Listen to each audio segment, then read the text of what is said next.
may buwelta agad ang ilang kongresista sa mga pahayag ni VP Sara. Giit ng ilan sa kanila, paano magiging konektado sa budget ang bagong impeachment gayong patapos na ang pagproseso sa 2026 national budget.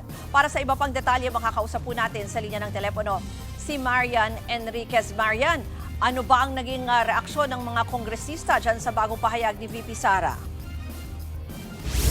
Ruth, mariin ngang itinanggi ng ilang mambabatas dito sa Kamara ang paratang ni VP Sara na ginagamit umano ang budget deliberations sa posibleng paghahain ng panibagong impeachment complaint laban sa kanya.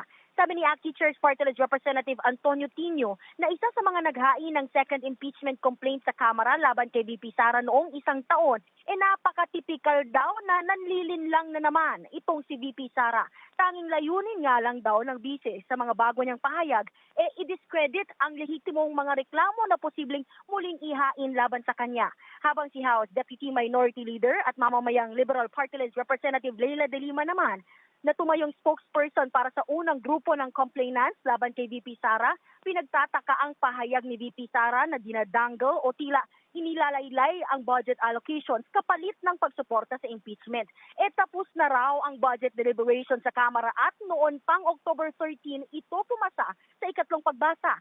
Sa kasagsagan nga rules ng budget deliberations, hindi naman kailanman napag-usapan o lumutang ang impeachment laban sa bise. Dagdag pa ni De Lima, inuunahan na naman ni VP Sara at posibleng dinidiscredit ang malakas na ebidensyang hawak ng House Prosecution Team laban sa kanya.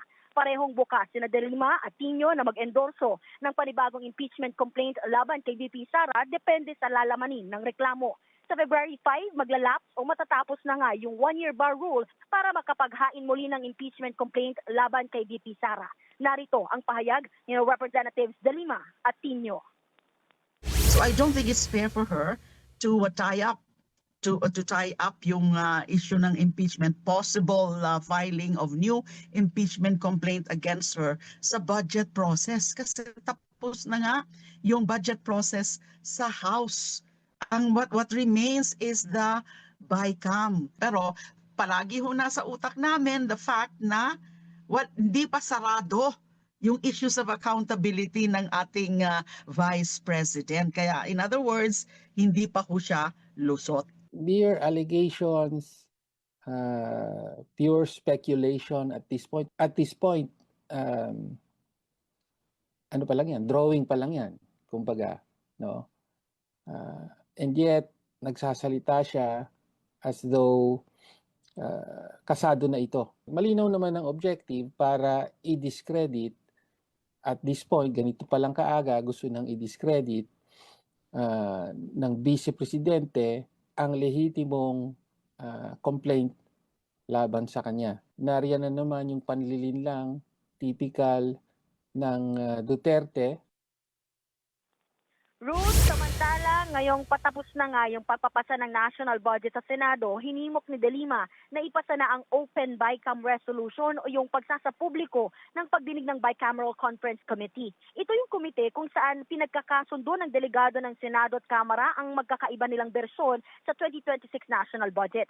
Layo niya raw questioning kung ano ang status nito at i-raise sa plenaryo ngayong linggo sa pamamagitan nga ng parliamentary inquiry o privilege speech. Pero giit ni De Lima, kahit wala raw yung resolusyon, maaari pa yung i-live stream ng BICAM yung kanilang mga pagdinig, lalo't ipinangako na nga ito ng liderato ng Kamara at Senado. Yan muna ang latest. Balik sa'yo.